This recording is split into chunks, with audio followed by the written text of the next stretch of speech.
এই যে কাকা, টাকা ধরো। এত টাকা কিসের টাকা? ও বাবা, কেন তুমি ওই বিজয় কাকারে বলনি তেল বিক্রি করতে, চুলকানির তেল? ওই তেল বিক্রি করেই তো এত টাকা দিছে। ঢ্যাবনা, এ কি ভাবতাল রে? বলছি কি মালটার আজকে পিছু পিছু করতে হবে। এত তেল কোথায় বিক্রি করতেছে? হ্যাঁ শালা, আমরা যখন প্রথম প্রথম তেল বিক্রি করতে যাই, হ্যাঁ, লোকের কাছে 3-4টে বোতল বিক্রি করতে আমাদের হাগু বেরোই যেত। কেন তেল বেশি বিক্রি করছে ভালো তো? আমার মনে একটা টেনশন রে ভাইপো, আবার ডিজে সরকারে বিক্রি করছে না তো, কে জানে। বলছি কাকা, তুমি একটু খোঁজ নিয়ে দেখো। ঠিক আছে, দে টাকাগুলো দে। এই নাও ধরো। বলছি কাকা, আজকে আমি বাবার একটু রক্ত নেবো। রক্ত নিয়ে টেস্টিং শুরু করব, যাতে বাবার স্মৃতিশক্তি ফেরত আসে। দেখ রে দেখ ভাইপো, তোর বাবা যাতে স্মৃতিশক্তি ফেরত আসে। আর ওই যে ওই দুটোর মাথায় এখন চুল গজাইছে কিনা, ওদের বিদায় কর, দেখছি। বলছি ফুটোদা, আমার টেনশন হচ্ছে যে ওই মাল নির্ঘাত ওই ডিজে সরকারের কাছে বিক্রি করছে। না তুই এত চুলকানির মলম ও কি করে বিক্রি করবে বলো? হ্যাঁ, আর প্রথম দেখা হয়েছে তোর আর আমার সাথে, তখন বলিস যে কাকা ডিভোর্সটা করাই দাও। এখন আর ডিভোর্স করার নামই বলছে না। ও শালা ক্যাবলা শালা, যে টাকা পাচ্ছে বুঝছো, সব টাকা যাইয়ে আর বৌরি দিচ্ছে। বলছি মালটা আমাদের সাথে ধোকাধাড়ি করছে না তো? মানে বলছি আমরা ওরে 750 টাকা করে বিক্রি করছি, ও আবার 1000-1200 করে বিক্রি করছে না তো? কে জানে, আজকে 2 পেটি মাল চেয়েছি তো, মাল দেওয়ার পর ওর পিছু পিছু করবো, বুঝতে পারিস? তাহলে বোঝা যাবে কি হচ্ছে কি না হচ্ছে। ঠিক বলেছিস বন্ধু। আরে হাগুদা, হ্যাঁ আসো আসো। বলছি এত টাকা গুনাগুনি করছো, কোনো বিয়েটি আছে নাকি? না বন্ধু, ওই আমরা একটু তেলের ব্যবসা করি তো, এই 4-5 দিনের কালেকশনের টাকা। বলছি তেল বলতি সর্ষের তেল না নারকেল তেল নাকি বাদাম তেল? না না, চুলকনির তেল। বলছি হ্যাঁ আমার একটু দিও তো, আমার 2-4 দিন ধরে একটু চুলকনি হচ্ছে। সে তো হবে, যে গরম পড়েছে। আমরাও ভাবতেছি এখন ট্রেনে উঠবো এই চুলকনির তেল বিক্রি করতে। বলছি ভাই আমার একটু সাথে নিয়ে, বুঝতে পারিস, আমার এখন হাত খালি। বলছি তুমি তো খুব ভালো চা বানাও, তোমার যদি একটা চার দোকান খুলে দেওয়া হয়। আরে তোমরা যা খুলে দেবো আমি তাতেই রাজি। বলছি বন্ধু, তোমার সবকিছু আগের মতনই আছে, কিন্তু তুমি আমাদের চিনতে পারছো না, এটাই আমার বড় কষ্ট। ওই ছোট ছেলেটা বললো তো আমার কি রক্ত টেস্ট করে কি ওষুধপত্র খাওয়াবে, তাই জন্য কি আমার স্মৃতিশক্তি ফেরত আসবে। তা কখন করবে শুনি? আজকে রাত্রিবেলা পূর্ণিমা অমাবস্যার মাঝখানে যে সেন্টিমেন্ট আছে, সেই সেন্টিমেন্টে তোমার টেস্টিং হবে। বলছি বন্ধু, তুমি বাড়ি খাওয়া দাওয়া করো, ঠিক আছে?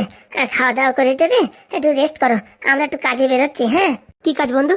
ওই যে বললাম না, তেলের ব্যবসা করি, তেল দিতে যাবো। তুমি বলছি আমার একটু নিয়ে চলো না। নিবানি, তুমি প্রথম প্রথম আইসে তো, তুমি একটু টেস্ট করো। ছেলে পেলে আছে, রান্না বান্না করা হয়েছে, যা পারো তাই খাও। বলছি কি, রান্না বান্না তো ঠিক আছে, কিন্তু সেরকম স্বাদ নাই, বুঝিস? আমরা ছেলে পেলে মানুষ, যা পারি তাই রান্না করি খাই, বুঝিস? বলছি এটা বিয়ে করো না। না, ঠিকই তো বলিস, একটা বিয়ে করো। এইভাবে রান্না করতে করতে আমি পারছি না, গরমের ভিতরে লুঙ্গি ভিজে যাচ্ছে আমার রান্না করতে করতে। বলছি ভাই তুই কর না, আমার উপর কেন লোড দিচ্ছিস বলতো? লোডের কথা কি, তুমি আগে টেস্টিং করো, যদি ভালো হয় শালি তোমার থাকলে সেখান থেকে আমি একটা ধরে বিয়ে করবেন, তা আবার কি? না ভাই, এমনিতে আমার কিডনির উপর অনেক চাপ, আমি আর লোড ফোড নিতে পারবো না। তুই বরং 4টে বিয়ে কর, তোর একটা মেয়ে দেখে বিয়ে করাই দিই। এখন ওই বাড়ি রয়েছে মাল মেটেরিয়াল দুটো, হ্যাঁ, এদের এখনো খেলাতে পারলে না, তুমি বিয়ের কথা বলছো? ওদের আজকে পালুর দিয়ে খেদাই দেবো, তুই টেনশন করিস না। তুই বিয়ে করবি কিনা তাই বল। মাথা খারাপ? দেখো ভাই, তোমরা দুজনের ভিতরে একজন বিয়ে করো, নালি কিন্তু আমি এবারে থাকতে পারবো না। কেন হাগুদা থাকতে পারবো না কেন? দেখো আমার সারাদিন কাজ করো, কোনো অসুবিধা নেই, কিন্তু এই সন্ধ্যের সময় কটা খাওয়া দাওয়া যদি ভালো না হয় না, আমি সহ্য করতে পারি না। কেন, আমরা যা রান্না করেছি একদম খাওয়া যায় না? অনেক কষ্ট করে খাইছি। না, তোর ইমিডিয়েটলি বিয়ে করতে হবে। শালা এখন বকরার বলি আমার হতে হবে। শোনো, বিয়ে করতে পারি তার একটা শর্ত আছে। কি শর্ত? এরকম যদি মেয়ে দেখো আমি যা বলবো তাই শুনবে, আমার উপরে কোন সময় চেঁচামেচি করবে না। ওই যেমন ওই গ্রামে যেমন স্যারের বউ ছিল, ওই রকম মেয়ের দেখার দরকার। রান্না করতে বলবো রান্না করবে, 10 জনের বলবো 10 জনের করবে, 20 জনের বলো 20 জনের রান্না করবে, কোনো সময় আমার উপর চেঁচামেচি করবে না। এরকম যদি ক্যাবলা ফ্যাবলা যদি বউ হয়, আমার কোনো অসুবিধা নেই, বলে দিচ্ছি। মানে বরের উপরে কোনো সময় উঁচু আওয়াজে কথা বলবে না, সবসময় ঘুমটা লাগাই থাকবে, মানে আর কি ওই চুপচাপ থাকবে। তুই যা কন্ডিশন দিছিস, এরকম মেয়ে তো খুঁজে পাওয়া মুশকিল, তবু চেষ্টা তো করতেই হবে, হাগুদার জন্য চেষ্টা করতেই হবে। ওইরকম মেয়ে হলে আমি রাজি। তাহলে ভাই কথা হয়ে গেছে, তোমরা কাজ সেরে আসো, তারপর 3 জনে মিলে মেয়ে দেখতে যাবো। বলছি ঝ্যাবনা, ভাড়ার বাড়ি, এই এই রুম টুম কম আছে, এখানে বিয়ে করে থাকতে পারবি? না থাকা কি হলো, ঠিক আছে। বলছি হাগুদা, তুমি এই রেস্ট করো, বুঝছো? আমরা যাবো আর আসবো, আসার পর ঢ্যাবনার জন্য মেয়ে দেখা শুরু করবো। এই দেখো আমার অনেক বাড়ি চেনে, চা বিক্রি করি তো, প্রচুর লোক আমার কাছে আসতো, অনেক চেনা পরিচয় হয়ে গেছে, কত লোক আমার বিয়ে করার কথা বলিছে, কিন্তু আমি তো রাজি হয়নি। সেসব জায়গায় এখন যাবো এই ঢ্যাবনার জন্য একটা মেয়ে দেখতে। সত্যি হাগুদা তুমি অসাধারণ, তুমি অমায়িক, তুমি অতুলনীয়। হ্যাঁ, তোমার আর কি বলবো, আগেও যেরকম ছেলে এখনো সেরকম আছো। হ্যাঁ সেরকম তো আছো, লাস্ট কালে আমারে ফাঁসাই দিয়েছো। আরে ভাই কিচ্ছু হবে না, আমি নিজের হাতে তোর বিয়ে দেবো, বলে দিচ্ছি ভালো মেয়ে হবে। যদি ভালো মেয়ে না হয় না, পট করতে ডিভোর্স দিয়ে দিবি। মনে থাকে জানো, ডিভোর্স দিতে যত ফাইন ফাইন লাগবে ওই সব কিন্তু তোমরা দেবা। ভাই তোর কথা বললাম, আজকে 3 জনের টেস্টিং করে মেয়ে দেখবো, কোনো মতে তোর সাথে বিয়ের পরে ঝামেলা করবে না, বলে দিলাম। দেখতে তো পাচ্ছিস যা পরিস্থিতি, এখন বিয়ে করতে ভয় লাগে। কিচ্ছু হবে না ভাই, কিচ্ছু হবে না, আমি আছি। হাগুদা যখন বলিস আছে, তখন আর কোনো সমস্যা নেই। চলো তো চলো, হাগুদা রেস্ট করো, যাবো আর আসবো। আসো আসো, তাড়াতাড়ি আসো, আমি স্নান করে বসে থাকবো। এই ছোড়া, তোরা যে সেদ্ধ ভাত রান্না করছিস খাতে পাচ্ছি না আমি, বুঝতে পারছিস? আমাদের জন্য মাংস আন। বাবা বাবা, বাড়ি বসে ফিরি ফিরি খাচ্ছ, কোনো কাজকর্ম কিচ্ছু নেই, আবার মাংস আন। বাবা, জামাই ষষ্ঠী খাওয়ার সময় তো তোরা কম খাসনি।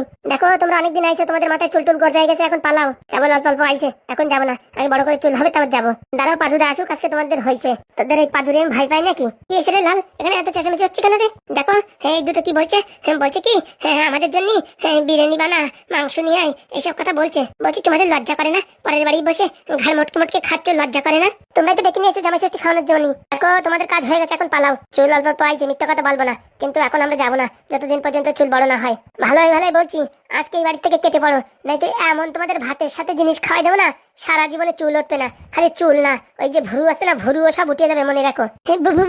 ভুরু উঠে যাবে মানে? ভালোভাবে বলছি, কানে যায় না? আমাদের বাড়ি অনেক অশান্তি চলতেছে, ভালোভাবে বিদায় হও। কাকারা তোমাদের জামাই ষষ্ঠী খাওয়াতে ডাকিছে, খাইছো, এখন চলে যাও। তোমরা টাবদার করেছো, তোমাদের মাথায় চুল হবে, হচ্ছে, কেবল স্টার্ট হয়েছে, 2-4 দিনই তো বড় হবে না। 1 মাস পরে দেখা করো, যদি চুল বড় না হয় তখন এসে আরো 2-4 দিন থেকে যাও, ঠিক আছে? তোমাদের ভালোভাবে বোঝাচ্ছি। আর যদি তোমরা আজকের ভিতরে বাড়ি থেকে না যাও, তাহলে মনে রাখো তোমাদের দুজনের চুল তো আসবে না কোনোদিন, আর ওই ভুরু আছে না, ভুরুও উঠে যাবে, তখন ওই পেন্সিল দিয়ে দাগায় দাগায় ঘুরে বেড়াতে হবে, মনে রাখো। না না না না, আমরা চলে যাচ্ছি, আর যদি না ওঠে 1 মাস পরে আসবো চুল। হ্যাঁ ঠিক আছে, এখন বিদায় হও। আচ্ছা আসি তাহলে। আর মাথায় রাখো একটা কথা, যদি কোনো সময় কুমতলব করো না, মনে রেখো এখান থেকে এমন একটা সুইচ চাপ দেবো না, পুরো নেড়া ভোড়া একদম টাকলা ভোগড়া হয়ে যাবা, দাঁতও সব ভেঙে পুরো একদম গুঁড়ো হয়ে যাবে, মনে রেখো। না না না না, এইসব কিচ্ছু করো না। আমরা কোনো শয়তানি মতলবই করবো না, আর আমরা এবারে আসবো না, কথা দিলাম, মনে থাকে জানো। বলছি আর 2জন আছে না, তারাও যদি এখানে আসার চেষ্টা করে না, মনে রাখো তাদের আসার পরিণতি কিন্তু তোমাদের উপরে খাটবে। আজকে তোমাদের উপরে এমন জিনিস অ্যাপ্লাই করে দিছি, একটা সুইচ টিপ দেবো, তোমাদের দাঁত সব কটা গুঁড়ো হয়ে যাবে, আর ভুরু মুরু উঠে একদম চন্ড ফন্ড হয়ে যাবে। না না, আমরা তো আসবো না কোনোদিন, আর আমাদের দিদিদেরও আসতে দেবো না, আমরা যেরকম আছি সেরকমই থাকবো, মাফ করো আমাদের, ঠিক আছে, মনে থাকে জানো। বলছি দিদি, তো চুল উঠে এসে আরো বিপদে পড়ে গেছি, কিরকম টেনশন ভরাই গেল, কথা না বলে ওখান থেকে সরে আসার। বলছি পাদুদা, ও জিনিস আবার কবে তৈরি করিস? এই 1 বটন চাপ দিলে ওদের দাঁত মাত গুঁড়ো হয়ে যাবে, ভুরু টুরু শেষে যাবে। আরে পাগলা, ওটা তো আমি ওদের ভাই দিছি, যাতে এই ভাই না আসে। শোনো, তোমার মুখ দিয়ে যে কথাই শুনি না, আমার কোনোদিন অবিশ্বাস হয় না। তুমি যে কেবল বললে বটন টিপ দিবে ওদের দাঁত গুঁড়ো হয়ে যাবে, আমি তো বিশ্বাস করে ফেলেছি এই জিনিস তুমি তৈরি করে ফেলিছো। পাগল কোথাকার, এরকম জিনিস হয়? বটন টিপ দিলে দাঁত ভেঙে যাবে? তুমি যদি আধার কার্ডের নাম্বার দিয়ে মানুষ খুঁজে দিতে পারো, তাহলে বটন টিপ দিলে দাঁত ভাঙবে না, এ আমি বিশ্বাস করি না। চেষ্টা করলে তুমি এটাও পারো। ওইসব কথা ছাড়, চল বাবার রক্ত নিয়ে একটু টেস্টিং করতে হবে। বলছি হাগু কাকা ঠিক হবে? আমার দৃঢ় বিশ্বাস হয়ে যাবে। বলছি সব মেডিসিন নিয়ে আইছো? না না, রক্ত টেস্টিং করার পরে একটা ওষুধ আনতে হবে, ঢাই কিড়ি ঢাই। সেটা আবার কি জিনিস? ও সময় আসলে দেখতে পারবি, চল তুই চল। চলো। বলছি কাকা, 1 পেটি নিয়ে এসো। 1 পেটি বিক্রি কর না তো? কি যে বলো কাকা, 1 পেটি আমার অর্ধেক বেলা অব্দি বিক্রি হয়ে যায়, তারপরে খালি সময় কি করবো? খালি সময় কি করবি? বাড়ি চলে যাবি। বাড়ি গেলি বউ বলে এত শিগগিরই অফিস ছুটি হয়ে গেছে। বলছি ভাইপো, তোর একটা কথা জিজ্ঞেস করবো, ঠিকঠাক করে উত্তর দিবি তো? হ্যাঁ বলো। বলছি সংসার জীবন কেমন চলছে? ভালো, আগে থেকে অনেক ভালো। বলছি মা বাবার কথা মনে পড়ে না? বউর পাল্লায় পড়িস আর মা বাবার কথা মনে পড়ে? আরে কাকা, বলছিলাম কি, বউটার আগের মতন এখন ঝগড়াঝাটি করে না, সবসময় ভালোভাবে থাকে, আসার সময় রান্না করে খাওয়াই টাওয়াই দেয়, এর জন্য মোটামুটি এখন কোনো টেনশন নাই। ও, আর যে কথাটা বলছিলাম, আমরা যখন বুঝছি যে চুলকানির তেল বিক্রি করতাম না, সারাদিন ঘুরেও 1 পেটি বিক্রি করতে পারতাম না, আর তুই এক দিনের ভিতরে ঘাপাঘাপ করে 1 পেটি বিক্রি করে আরো দিনভরে সময় থাকতেছে, ব্যাপারটা বুঝছি না। ও কাকা, এখন আমি কি বলবো, দেখো যে গ্রামে যাই ঝপাঝপ করে কিনে ফেলায়, তা আমার কি দোষ? বিশ্বাস নয় চলো আমার সঙ্গে। আরে বাবা না না, তোরে অবিশ্বাস করছি না, তোরে এমনি বলছি। আসল কথা হচ্ছে কাকা, তোমাদের এইসব তেল এখন ফেমাস হয়ে গেছে, লোকে দেখলি ঘপাত করে কিনে ফেলাচ্ছে। বলছি 950 উপরে বিক্রি করছিস না তো? না না কাকা, কারোরই তো 900 টাকায় দিয়ে দিচ্ছি। ও তাই? কিন্তু কাকা, আজকে 1 পেটি মাল আনলে, আমি ভাবিছি আজকে 2 পেটি মাল বিক্রি করবো, বাড়িতে পেট ভরে খাই আইছি।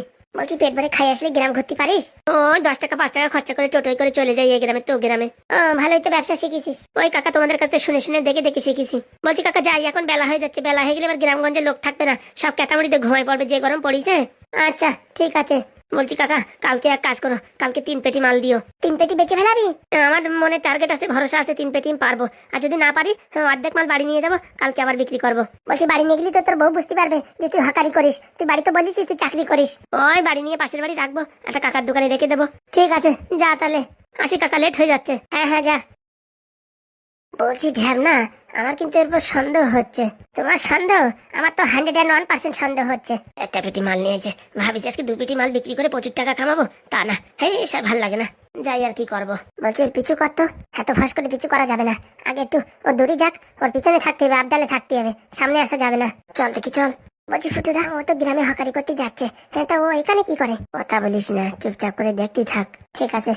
কই মালটা আজকে এখন আসলো না? আজকে এক কাজ করতে হবে, মালটার একটু টুপি পরাতে হবে। আজকে বলবো 1,500 টাকা, নিলি নে, না নিলে আর বিক্রি করা যাবে না, মালপত্র পাওয়া যাচ্ছে না, বিশাল দাম। কি বন্ধু, আজকে আগে আগে চলে আইছো? আর চলে না এসে কি করবো, যা সন্দেহ করেছি তাই হয়েছে। বলছি ভাই, আজকে 1 পেটি মাল আনিস, 2 পেটি আনার কথা ছিল না? আর কি বলবো, কালকে তো মানে আর মালটা আনতে পারবো না। কালকে তুই মাল আনতে পারবে না মানে? যে পরিমাণে দাম বাড়িছে, তোমার বললি তো তোমার শুনে তোমার আটু ফেলে হয়ে যাবে এক্ষুনি। কিরকম কি দাম বাড়িছে? একটা বোতল 1500 টাকা। ও বাবা, হ্যাঁ, কালকে দিলে 1200, আজকে বললে 1500, এরকম 200-300 করে বাড়লি পারে। হ্যাঁ, এত টাকা কোথায় পাবো? দেখো ভাই, নিলি নাও, না নিলি না নাও, আমার কিচ্ছু করার নাই। আমি 1450 টাকা করে কিনেছি, 50 টাকা লাভ না থাকলে পারে বাড়ি মোটামুটি বিয়ে থা করেছি, সংসার কি করে চালাবো বলো? সে তো বুঝলাম, কিন্তু এত টাকা বেশি বললে কি করে হয়? সেজন্যই তো আমি কম আনিছি, আর তো আনতে পারতাম। তা আমি ভাবিছি মনে হচ্ছে তুমি আজকে আর নেবা না মাল, তার জন্য 1 পেটি আনিছি। তুমি যদি না নাও, এই মাল আমি এখন গ্রামে গ্রামে বিক্রি করে বেড়াবো। মাথা খারাপ, এইসব জিনিস গ্রামে কোনদিন বিক্রি করবা না। কেন? এই মাল যদি গ্রামে বিক্রি করো, তারপরে আমাদের কাছ থেকে আর কেউ কিনবে না। সে তো বুঝেছি, কিন্তু এত দাম দিয়ে তো তুমিও কিনতে পারবা না। দাঁড়াও, একটু ফোন ঘুরে নি। বলছি গুরু, আজকে দাম বেড়ে গেছে, 1600 টাকা করে বলছে।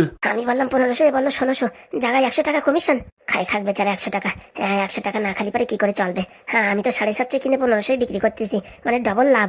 ঠিক আছে ঠিক আছে, শোনো বন্ধু, আমার গুরু কি বলিছে শুনিছো? ওসব কথা ছাড়ো, আমি তোমার 1500 বললাম, তুমি ঘপ করে 1600 বলে দিলে। এত দূরিত্বে বয়ে নিয়ে যাব, 100 টাকা যদি লাভ না করি, বাড়ি বৌসাল মায়েরে খাওয়াবো কি? তাহলে তুমি বোঝো, তুমি যদি 100 টাকা লাভ করো, আমি যদি 50 টাকা লাভ না করি। আমার নতুন নতুন বিয়ে হয়েছে, বৌড়ি শাড়ি চুড়ি কিনে দিতে হয়, মাঝে মাঝে বিরিয়ানি খাওয়াতে হয়, মোমো খাওয়াতে হয়, কত কিছু। তা আমার কি করে চলে বলো? ঠিক আছে, আমার কথা শোনো, গুরু আমার কি বলিছে। বলো। গুরু বলিছে কি, বারবার রেট পাল্টাপাল্টি করার দরকার নেই, একটা রেট ফিক্স করে নাও। ঠিক আছে, এখন থেকে তোমার আমি 1500 টাকা করে মাল দেবো, আর কোনো নড়াচড়া নেই, ঠিক আছে? আচ্ছা ঠিক আছে। আর শোনো, বাইরে কিন্তু এই মাল কোথাও বিক্রি করবে না। আমি যদি কোনদিন শুনতে পারি না তুমি এই মাল বাইরে বিক্রি করিছো, সেদিনতে তোমার সাথে কিন্তু আমাদের এই সম্পর্ক শেষ। কারণ কি, তুমি যদি বাইরে বিক্রি করো, তাহলে তো আমাদের দাঁত আর কেউ কেনবে না। কি যে বলো বন্ধু, তোমার আর আমার পুরো মোটামুটি জীবন মরণের সম্পর্ক। আমি আর বাইরে কোথাও বিক্রি করি? তোমার কথা দিছি তো কথা দিছি, তোমার ছাড়া আর কারোরই বিক্রি করবো না। ঠিক আছে, দাঁড়াও, টাকা দিয়ে দিচ্ছি। দাও তাড়াতাড়ি দাও, আজকে আমার বউটা আমার জন্য অপেক্ষা করে রয়েছে। বিকেলবেলা ভাবিছি কি বউটারে নিয়ে একটুখানি বিরিয়ানি খাতে যাবো। সত্যি ভাই বললি হবে না, তোমার বউ তোমার মনে বিশাল ভালোবাসে। আমার বউ সবসময় আমার খিস্তি খামারি করে। আরে বলে না, বউ হচ্ছে আমার সোনার টুকরো, আসার সময় রান্না বান্না করে খাওয়াই দেছে, বুঝতে পারিস? কি যে একটা কথা বললি, এই কথা বলার পরে আমি আর তোমার না বলে পাচ্ছি না। এখন তো তোমার আর আমার বন্ধুত্ব হয়ে গেছে। আমার বউ শালা এরকম শয়তান, আসার সময় ঝাঁটার একটা বাড়ি দিয়েছে, বুঝতে পারিস? কি বলো? ওটা দা দেখেছো তাহলে কি ব্যাপার? দেখলাম তো ভাই, 750 মাল 1500 করে। কাল করে টাইট দিচ্ছি, দাঁড়া। কি করে টাইট দেবা? দেখিস কেন কি করে টাইট দি, বলে দিলি তো মজা শেষ। বলছি ভাই, কালকে কিন্তু 2 পেটি আনবা। চেষ্টা করবো 3 পেটি আনার। তাহলে তো খুব ভালো হয়। এই নাও ধরো, আসি ভাই। হ্যাঁ আচ্ছা, কালকে সময় মতন এসো, 3 পেটি আনলে আনবো। আচ্ছা। এইরকম বইয়ে বইয়ে আর আনা যায় না। ভাবতেছি কি একটা স্কুটি কিনবো, স্কুটির সামনে 2 পেটি, পিছনে 2 পেটি, এইভাবে বেঁধে নিয়ে আসবো। আজকে যা লাভ হয়েছে তা বলার বাইরে। বউরে নিয়ে আজকে টিভি কিনে নিয়ে আসবো, আর একটু হোটেলে খাওয়াই নিয়ে আসবো। শালা যেদিনই ভাবি লাভ করবো, সেদিনই দাম বাড়াই দেয়। আর কি করবো, কপালে আমার সুখ নাই। শালা 1500 টাকার মাল কিনে 1600 টাকায় বিক্রি করবে, আর আমি 750 কিনে 1500 টাকায় বিক্রি করেছি, ডবল লাভ। টাকারা তো বুঝতে পারতেছে না আমি কি কাজ করতেছি। ওটা এত কষ্ট করে বানাচ্ছে, মাল এনে দিচ্ছে, আর আমি ডবল দামে বেচতেছি। তার জন্য বলে, যারা ওই যে কৃষক, তারা কোনদিন বেশি টাকা ইনকাম করতে পারে না। যে টাকা ইনকাম করে ওই কোনো মতে সংসার চলে যায়। আর যারা ফড়িয়ারা, ওই যারা দালালরা কিনে প্রচুর টাকায় লাভ করে। আজকে তো বুঝতে পারিছি দালাল হওয়া কি লাভ। এইভাবে একটা বছর কাজ চালাতে পারলে প্রচুর টাকা কামাই ফেলাবো। আর কালকেতে জায়গা চেঞ্জ করতে হবে, একই জায়গায় মাল ডেলিভারি করা যাবে না। কাকারা যদি সন্দেহ করে আমার পিছনে, কোনো সময় আসতেও পারে। এর জন্য এক একদিন এক এক জায়গায় ডেলিভারি দিতে হবে। নয়তো কাজ করবো, রাত্রি ডেলিভারি দেবো মাল, কেউ দেখতে পারবে না, রাতের অন্ধকারে সাপ্লাই। কি বলো বন্ধুরা? তাই তো, মাথায় একটু বুদ্ধি না খাটালি হয়। বুদ্ধি তোরে খাটাচ্ছি, দাঁড়া। বন্ধুরা, তোমরা কি আমাদের দেখতে পাচ্ছিস আমরা কোথায় আছি? যদি দেখতে পারো তো কমেন্ট করে বলো। যাই দেখি, বউডারে এবার যাইয়ে হাতে কিছু টাকা গুজে দিই, তাহলে বিশাল সন্তুষ্ট হবে না। কে আছে কাকা বাবু, আপনি কান্না করছেন কেন? আর বলো না, ওনার ভাগ্নে ওনার সাথে একটু অভিমান করে চলে আইছে। বলছি দাদা, এখানে ফুটো ঢ্যাবনা কোথায় থাকে জানেন? ফুটো ঢ্যাবনা তো হ্যাঁ আমার বাড়ি থাকে ভাড়ায়। সত্যি বলছেন আপনার বাড়ি ভাড়ায় থাকে? হ্যাঁ, শুনেছি নাকি ওর একটা বন্ধু আইছে নতুন, তারা তো এখনো দেখতে পারলাম না। তো ওটাই আমাদের ভাগ্নে, খুব ভালো চা বানায় জানো, জগৎ বিখ্যাত চা, কি ভালোবাসি। হ্যাঁ, আজকে ভাগ্নের সাথে একটা মিস আন্ডারস্ট্যান্ডিং হয়ে গেছে, তার জন্য ভাগ্নে আমায় ছেড়ে চলে আসে। আমি ভাগ্নেদের ছাড়া থাকতে পারবো না। আমার বিষয় সম্পত্তি, ধন দৌলত সব কিছু ছাড়িয়ে দিয়ে আমি এখন ভাগ্নের কাছে আইছি, জানি না মাফ করবে কি না করবে। শোনো, তোমার ভাগ্নের তো আমি দেখিনি, কিন্তু এই ফুটো ঢ্যাবনা অসাধারণ মানুষ, পুরো একদম মানুষের মতন মানুষ, বললি হয় না, খুব সুন্দর মানুষ। আমার তো খুব পছন্দ। ওরা আমাদের বাড়িতে থাকে, আমার কোনো সময় মনেই হয় না যে ওরা আমাদের পরের মানুষ, মনে হয় কি নিজের ছেলে দুটো। বলছি একটু নিয়ে চলো না। হ্যাঁ হ্যাঁ, অবশ্যই, চলো চলো। ওরা তো মানে বাড়ি নেই যতদূর সম্ভব, একটু আগে দেখলাম চুলকানির মলম নিয়ে বেরোইছে। চলো তো, হ্যাঁ আমরা বাড়ি অপেক্ষা করব। ঠিক আছে, চলেন। ভগবান, ভাগ্নে যেন আমার মাফ করে দেয়। কি বন্ধুরা, মাফ করে দেবে তো? আমার হয়ে তোমরা একটু ভাগ্নেদের একটু কমেন্ট করে বলো, আমার যেন মাফ করে দেয়। দেখো, আমি কিচ্ছু জানি না, আমার কোনো দোষ নাই। যা করিছে আমার বউ করিছে, আর আমার ওই শালা করিছে, আমি কিচ্ছু জানি না, সত্যি বলছি। হ্যাঁ, একটু যেন মাফ করে দেয়, তোমরা একটু রিকোয়েস্ট করো। ভাগ্নেদের ছাড়া আমি আর বাঁচবো না। বউটা বাড়ি থেকে বার করে দিছে। হ্যাঁ, এখন আমি কোথায় যাই, কি করি, কি খাই, আমি কিচ্ছু বুঝতে পারছি না। আরে বন্ধু, কান্না করিস না, আমি তো আছি। যদি ভাগ্নে তোরে না রাখে না, আমার বাড়ি রাখবো তোরে। সে তো বুঝলাম তুই আমার তোর বাড়ি রাখবি, কিন্তু ভাগ্নের সাথে থাকতে থাকতে ওকে ছাড়া আর ভাল লাগে না যে।